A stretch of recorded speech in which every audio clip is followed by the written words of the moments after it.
የገና ስጦታ ከጊፍት ሪል ስቴት። ጊፍት ሪል ስቴት ለገሃር በሚገኘው ሳይቱ ላይ ግንባታቸው ከ85% በላይ የደረሱ አፓርትመንቶችን፣ የንግድ ሱቆችን ከታህሳስ 15 እስከ 28 ታላቅ የገና በዓል የሽያጭ ኤክስፖ አዘጋጅቶ ኑ የቤት ባለቤት ይሁኑ ይሉታል። ለገሃር የሚገኘው ኮምፓውንዳችን በውስጡ ትምህርት ቤት፣ የስፖርት ማዘውተሪያ፣ የጤና ተቋማት 23000 ግሬን ኤሪያ የያዘ ሲሆን ከ20 እስከ 25% የባህል ቅናሽ እና ከ600 ሺህ ብር ወይም 5% ቅድመ ክፍያ ጀምሮ ከባለ 1 መኝታ 65 ካሬ እስከ ባለ 3 መኝታ 163 ካሬ እንደ ምርጫው ከ55-45 የባንክ አማራጭ ጋር አዘጋጅተናል። ታዲያ ፈጥኖ በመምጣት የዚህ በዓል ታላቅ ዲስካውንት ተጠቃሚ በመሆን የቤት ህልሞን እውን ያድርጉ። ለበለጠ መረጃ ከታች ባለው ስልክ ይደውሉ። መልካም የገና በዓል ይሁንልዎት። ጊፍት ሪል ስቴት። ምስራቁን አይናችሁን ሳትከሩ ጠብቁ። የጠቅላዩ ማሳሰቢያ ለማርሻሉ። የጅቡቲ ወደቦችን በይፋ የተረከበችው ግብጽ ከበባዋን ባጠናከረችበት ወሳኝ ሰዓት ጠቅላዩ ለጦር ኃይሎች ኢታማዦር ሹማቸው አስቸኳይ መምሪያ ሰጥተዋል። በሶማሊላንድ ጉዳይ አስቸኳይ ስብሰባ ሊጠራ ነው። ከተቃውሞ ድምጾች በላይ አስፈሪ የሆነ የሀያላኑ ዝምታ ለምን? ከዝምታው ጀርባ ያለው እንድምታስ ምንድን ነው? ኢትዮጵያን ለማስጨነቅ እድሜ ልኳን እየሰራች ያለችው ግብጽ ከሰሞኑ በጥቂቱም ቢሆን እቅዷ እየተሳካላት መስሏል። በሶማሊያ ዞራ አሁን ጅቡቲና ኤርትራን መቆመሪያ ካርድ ያደረገችው ግብጽ በወደብ ልማት ስም ገፍታ መምጣቷ እውን መሆኑ ተከትሎ ጠቅላዩ ለፊልድ ማርሻል ብርሃኑ ጁላ ወሳኝ መምሪያ መስጠታቸው ተሰምቷል። የጅቡቲ ወደቦችን በይፋ የተረከበችው ግብጽ ከበባዋን ባጠናከረችበት ወሳኝ ሰዓት ጠቅላዩ ለጦር ኃይሎች ኢታማዦር ሹማቸው ምስራቁን አይናቸውን ሳትከድኑ ጠብቁ የሚል አስቸኳይ መምሪያ ስለመስጠታቸው የቤተ መንግስቱ ምንጮች ያሾለኩት መረጃ በዝርዝር ይዘነዋል፣ ትሰሙታላችሁ። በሌላ በኩል ደግሞ በሶማሊላንድ ጉዳይ አስቸኳይ ስብሰባ ሊጠራ ነው። ስብሰባው አዲስ አበባ እንዲካሄድ መታሰቡም ታውቋል።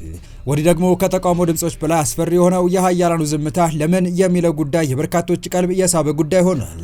ዝምታው ጀርባ ያለው እንድምታስ ምንድን ነው የሚለውና አስቸኳይ ስብሰባው በማን ተጠራ የሚለው መረጃ አክለን እናስደምጣችሁ ተገኝተናል። ሰላም ውድ የሁሉ ዴይሊ ቤተሰቦች እንደምናላችሁ። ቻናሉን ሰብስክራይብ፣ ላይክ፣ ሼር ያደርጋችሁ እስከ መረጃዎቻችን ፍጻሜ አብራችሁን ቆዩ።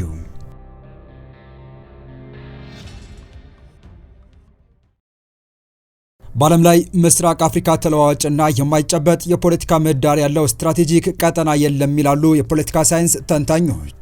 በአፍሪካ ቀንድና ቀይ ባህር ጉዳይ የሚለወጥ ነገር የለም በሚል ሀሳብን ጥሎ ማንቀላፋት ከባድ ዋጋ እንደሚያስከፍል ከሩሲያ እስከ አሜሪካ ከእስራኤል እስከ ግብፅና አውሮፓ ህብረት ያልቀመሰው የለምና ቀጠናውን ቀን ከሌት በሀያላኑ ሀገራት ጭምር በአይነ ቁራኛ የሚጠበቅ ለመሆኑ በቅቷል። ዛሬም እንደ ጉም የማይጨበጥ ተለዋዋጭ የሀያላን የፖለቲካ አስተላለፍ ባህሪው የሆነው ቀጠና ይኸው ትኩሳት አልበረደም።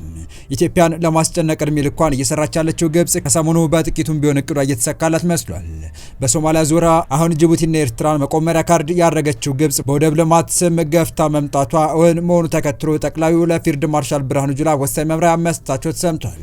የጅቡቲ ወደቦችን በይፋ የተረከበችው ግብጽ ከበባዋን ባጠናከረችበት ወሳኝ ሰዓት ጠቅላዩ ለጦር ኃይሉ ኢታማዦር ሹማቸው ምስራቁን አይናችሁን ሳትከድኑ ጠብቁ የሚል አስቸኳይ መምሪያ ስለመስጠታቸው የመንግስት ምንጮች ያሾለኩት መረጃ ያመለክታል።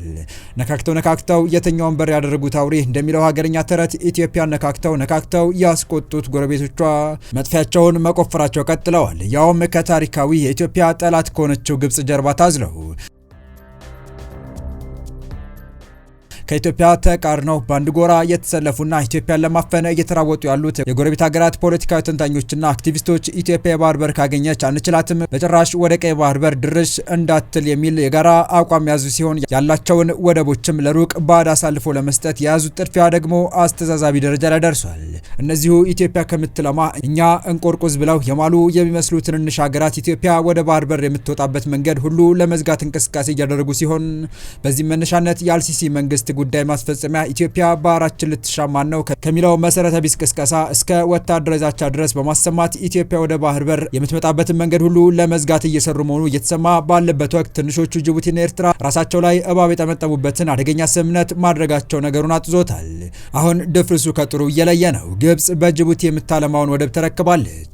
በቀጣይ ከኤርትራ ሰብንም ትረከባለች ተብሎ ይጠበቃል። ባታለማውም የኢትዮጵያን የባህር በር ፍላጎት መክታት ዋነኛ ዓላማው ነውና ኢሳያስን በደስታ በ10 ጣታቸው ፈርመው መስጠታቸው አይቀርም።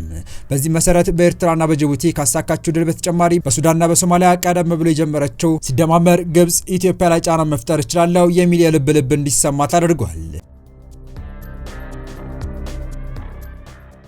በኢትዮጵያ አንጡራ ሀብት የተገነባውና 90 በመቶ የሚሆነው ወጪ በኢትዮጵያ መንግስት ተሸፍኖ የኢትዮጵያን ወጪና ገቢ ሸቀጥ ብቻ እንዲያስተናግድ ታስቦ የተገነባው የታጁራ ወደብ ለሳውዲ አረቢያ ለ30 ዓመት ማከራየቷ ከወራት በፊት ያወጀችው ጅቡቲ ዛሬ በሌላ ክደት ተከስታለች። ሌላኛውን ኢትዮጵያ የምትጠቀምበትን ዋነኛ ወደብ ተርሚናል ለግብጽ አሳልፋ ሰጥታለች። ይኸው የባህር በሮች ሁሉ አሳልፎ መስጠት አባዜ የተጋባቸው ሶማሊያና ኤርትራም ተመሳሳዩን እያደረጉ ሲሆን ከወራት በፊት ኢሳያስ አፈወርቂ ውጭ ጉዳይ ሚኒስትራቸውን ወደ ሪያድ በመላክ ባካችሁ አሰብን ለ99 ዓመት በጠራችሁት ዋጋ ውሰዱልን የሚል ምልጃ ባሰሙበት ልመና መሰረት ግብጽ አሰብን ለመውሰድ ተስማምታለች። በዙሪያው ያለው ኢትዮጵያን በአራቱም ማዕዘናት የመክበብ ጥድፊያና እኔ ከሞትኩ ሰርዶ አይብቀል አይነት የምቀኝነት አካሄድ የተረዳ የሚመስለው የ4 ኪሎ መንግስት ጨዋታውን ከጀመራችሁት አይቀር ቶሎን ጀምረው በማለት አደገኛውን ካርድ መምዘዙ ታዲያ ጅቡቲንም አስመራንም ካይሮንም ካርቱምንም እኩል የነዘረ ሲሆን በተለይ ኤርትራና ጅቡቲ ራሳቸውን እሳት ውስጥ እንዲያገኙት አድርጓን የተባለው ትንሹ ሀገር ኢትዮጵያ አንድ አይደለም 10 ወደብ ያስፈልጋታል የሚል ማታለያ ወደቡንም ያለምንም ተጨማሪ ክፍያ ታስተዳደረው የሚል ያዛኝ ቅቤ አንጓች መግለጫ ከፊት እያስነገረች ከሳውዲ አረቢያና ግብጽ ጋር በድብቅ ስትደራደር የከረመችው ጅቡቲ በመጨረሻም በኢትዮጵያ አንጡራ ሀብት የተገነባውን ወደብ ለሳውዲ ሌላኛውን ደግሞ ለግብጽ አሳልፋ ከሰጠች በኋላ ከግብጽ ጋር ደግሞ ኢትዮጵያ ባህር በር እንዳታገኝ አብራ ለመስራት እጇን ታጥባ ጸረ ኢትዮጵያ ግንባሩን በይፋ መቀላቀሏ እወቁልኝ ከማለቱ አልፎ ኢትዮጵያውያን ስደተኞች አፍሶ የማስወጣት ዘመቻ እያካሄደች መሆኗ የይሁዳን ታሪክ የሚያስንቅ የክህደት ታሪክ ሆኖ ተመዝግቦላታል። ኢትዮጵያን እንደ ይሁዳ ስማ ለግብጽ እና ሳውዲ የሸጠቻት ጅቡቲ በኤርትራ ላይ የተመዘዘው ሀገርነቷ ላይ ጥያቄ አለን የሚል አስደንጋጭ ካርድ መዛ ከሊግ ኦፍ ኔሽንስ እስከ ተመድ ከቅኝ ግዛት ስምምነቶች እስከ ነጻነት ሰርተፍኬት ድረስ ያሉ በዓለም አቀፍ ደረጃ ሙግት አድርጋባቸው በይደር የቆዩ ታሪክ ዶሴዎችን ማስረጃዎችን አሰናድታ የተዘጋውን የክስ ዶሴ ልትቀሰቅስ መሆኑ የተነገረ ሲሆን ተቃዋሚ ፓርቲዎች ጉዳዩን በባለቤትነት ይዘው ለማስፈጸምና ጥያቄ የፖለቲካ ሳይሆን የህዝብና ሀገራዊ አጀንዳ መሆኑ ለዓለም አቀፍ ማህበረሰብ ለማስገንዘብ ተስማምተው እንቅስቃሴ መጀመራቸውን የተሰማው። ከዚህ ጎን ለጎን ታዲያ ጠላትን እንዳመጣጡ ማስተናገድ ያስፈልጋል ያሉት ጠቅላይ ሚኒስትር አብይ አህመድ ለፊልድ ማርሻል ብርሃኑ ጁላ ወሳኝ መምሪያ መስጠታቸው ታውቋል። የጅቡቲ ወደቦችን በይፋ የተረከበችው ግብጽ ከበባዋን ባጠናከረችበት ወሳኝ ሰዓት ጠቅላዩ ለጦር ኃይሎች ኤታማዦር ሹም ምስራቁን አይናችሁ ሳትከዱ ጠብቁ የሚል አስቸኳይ መምሪያ ስለመስጠታቸው የቤተ መንግስት ምንጮች ያሾለኩት መረጃ አመላክቷል። በቀጣይ መረጃ በሶማሊላንድ ጉዳይ አስቸኳይ ስብሰባ ሊጠራ ነው። ስብሰባው አዲስ አበባ እንዲካሄድ መታሰቡ ታውቋል። ወዲህ ደግሞ ከተቃውሞ ድምጾች በላይ አስፈሪ የሆነ ውሃ ያላኑ ዝምታ ለምን የሚለው ጉዳይ በርካቶች ቀልብ የሳበ ጉዳይ ሆኗል። ዝምታው ጀርባ ያለው እንድምታስ ምንድነው የሚለው ትኩረት ሳቢ ሆኗል። ግብጽ በሶማሊላንድ እውቅና ጉዳይ የአፍሪካ ህብረት ሰላምና ጸጥታ ምክር ቤት በአስቸኳይ እንዲሰበሰብ ጥሪ ማቅረቧ ተሰምቷል። እስራኤል ባለፈው ሳምንት አርብ ለሶማሊላንድ የሀገርነት እውቅና መስጠቷ የሚታወስ ሲሆን ግብጽም ጉዳዩን አስመልክቶ የአፍሪካ ህብረት ሰላምና ጸጥታ ምክር ቤት አስቸኳይ ስብሰባ እንዲያደርግ ጥሪ አቅርባለች። የግብፁ የውጭ ጉዳይ ሚኒስትር ባድር አብድላቲ በምክር ቤቱ የሚኒስትሮች ቻርተር ስብሰባ ላይ ባደረጉት ንግግር የእስራኤል እርምጃ ዓለም አቀፍ ህግጋትን፣ የተባበሩት መንግስታት ድርጅት ቻርተርን እንዲሁም የአፍሪካ ህብረትን ድንጋጌዎች የጣሰ እንደሆነ ገልጸው እስራኤል ለሶማሊላንድ የሰጠችው የሀገርነት እውቅና የቀንዱን ቀጠና እንዲሁም የዓለምን የሰላምና ጸጥታ መሰረት ሊያናጋ እንደሚችልም አስጠንቅቀዋል። በመሆኑም የህብረቱ የሰላምና ጸጥታ ምክር ቤት የሶማሊያ ሉዓላዊነት፣ የግዛት አንድነት በማረጋገጥ እንዲሁም የቀጠናውን ዓለም አቀፍ ሰላምና መረጋጋት የሚያናጉ እርምጃዎችን በማስቆም ረገድ በአስቸኳይ ስብሰባ እንዲቀመጥ ጠይቀዋል።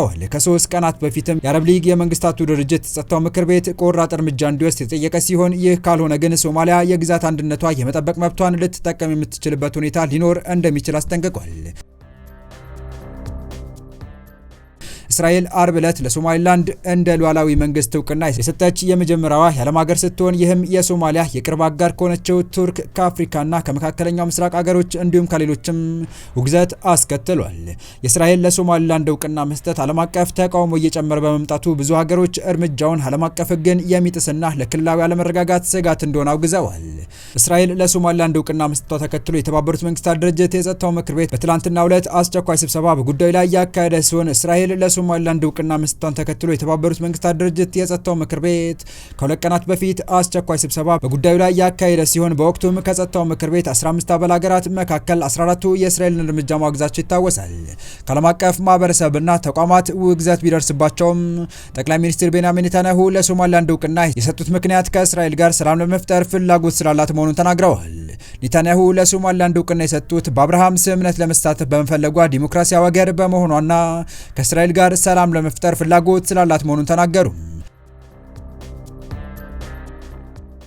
ኔታንያሁ አሜሪካ ውስጥ ኒውስማክስ ከተባለ መገናኛ ብዙሃን ጋር በነበራቸው ቃለ ምልልስ ወቅት ለሶማሊላንድ የሰጡት እውቅና በአብርሃም ስምምነት መሰረት ለዘብተኛና ዲሞክራሲያዊ ሙስሊም ሀገር ለመደገፍ ባላቸው ውሳኔ የተነሳ መሆኑን ገልጸዋል።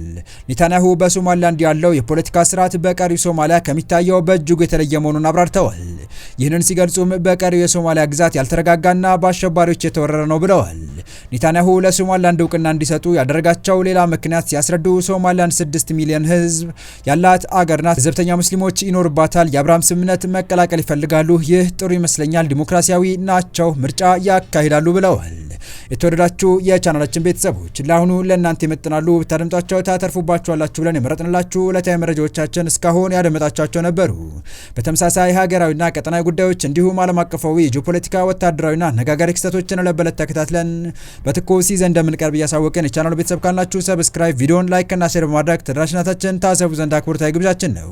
አበቃን። ሰናይ ጊዜን ተመኘን።